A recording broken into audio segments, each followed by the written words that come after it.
Nacional, o también conocido por sus siglas como PRI, fue un gobierno, o bueno, un partido que gobernó al país por durante casi 70 años, ¿no es así?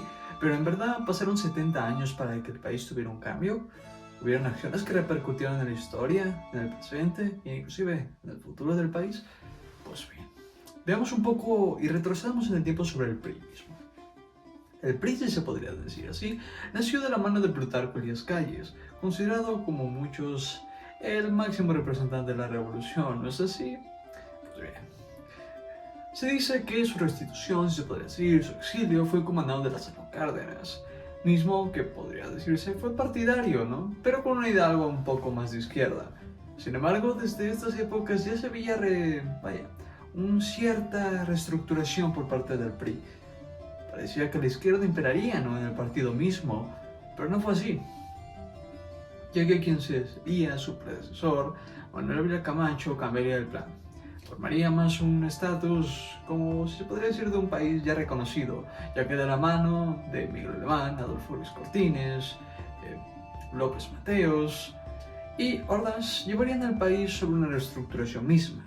Una reestructuración encomendada hacia dar al país a conocer, sobre todo, pero también a mantener una economía estabilizadora. Pero, ¿qué pasaría aquí? Si bien se dice que la izquierda, ¿no?, tenía un cierto auge, algo a destacar, si se podría llamar, lo cierto es que la izquierda no funciona, ni funcionará. Y eso bien lo sabían los hijos de la revolución, presidentes, ¿no?, de los caudillos, gente un poco no tan honesta, bueno, no tan honesta se podría decir, no eran dirigentes, o sea, se puede decir que eran dirigentes de ejércitos, pero no como dirigir un país mismo. Por eso que llegaron los hijos de la revolución misma.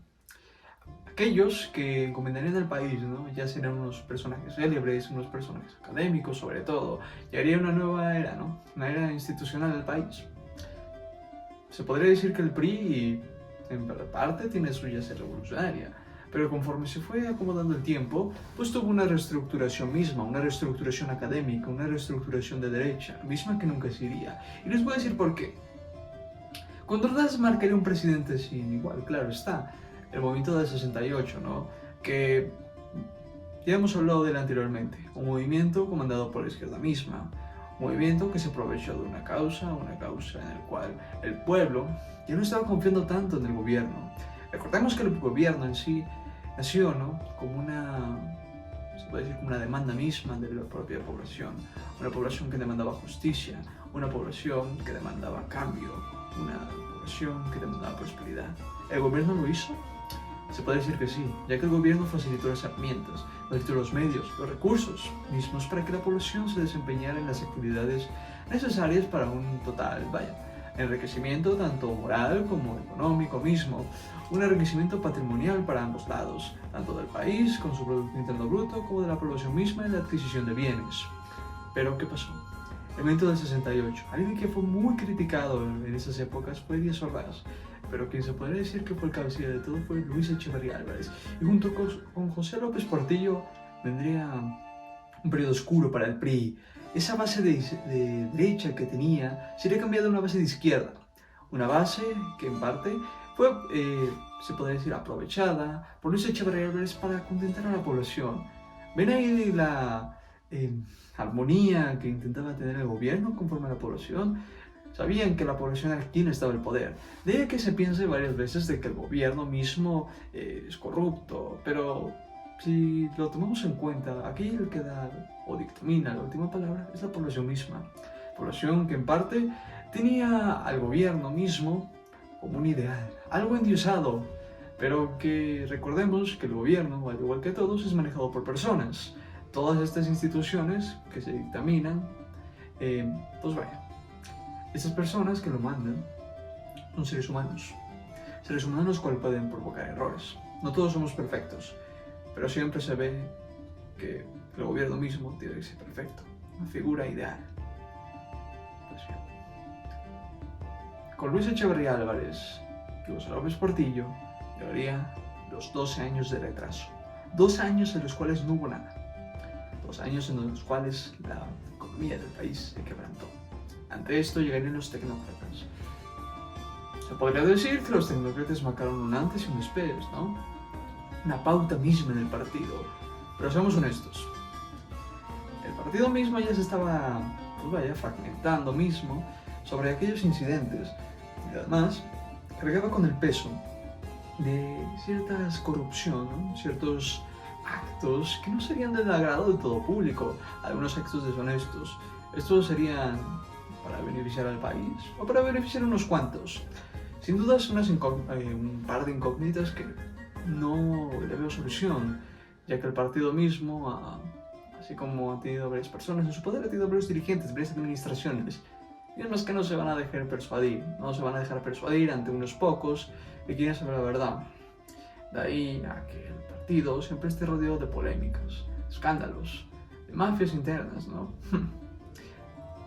Sin embargo, el partido veló y velaría por aquel tensión misma que sería la población.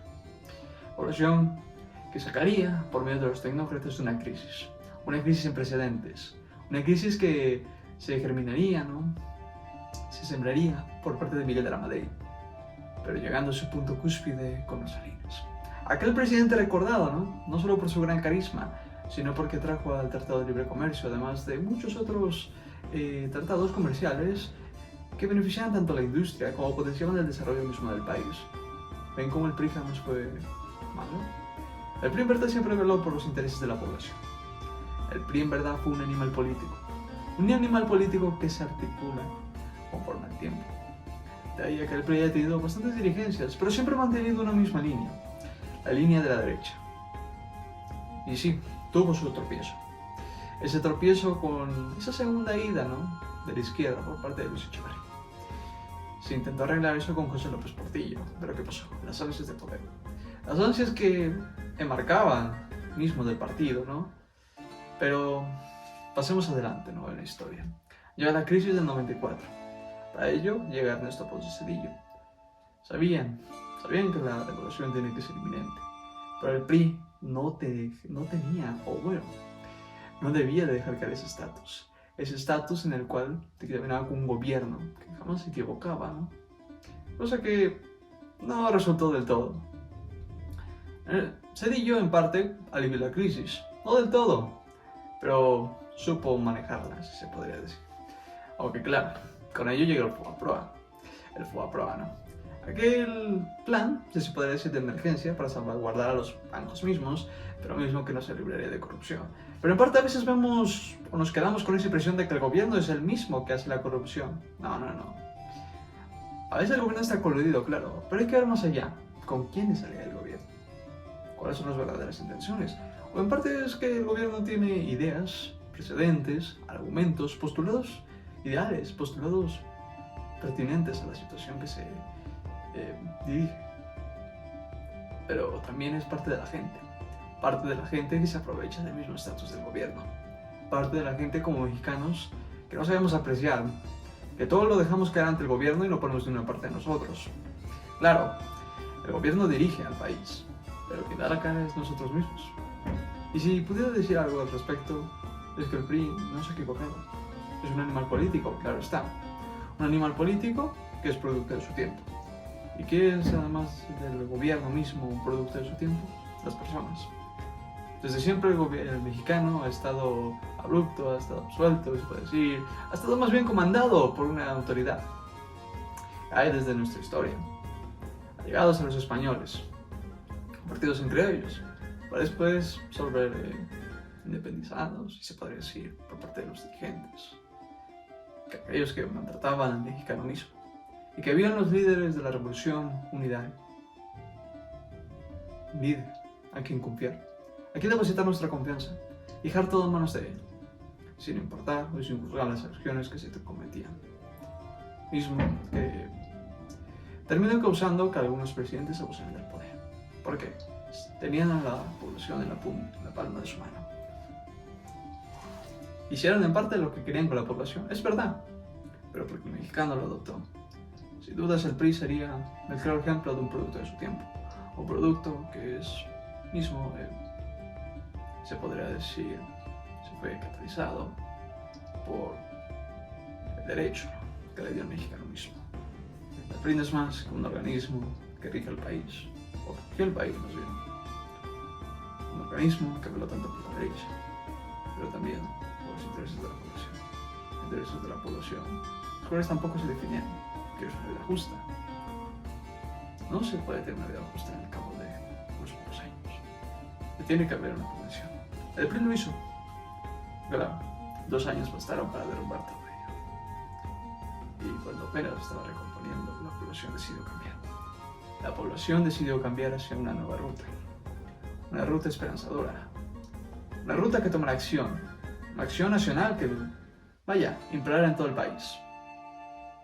¿Qué le deparará a México los 2000? Sin dudas, algo bastante a considerar.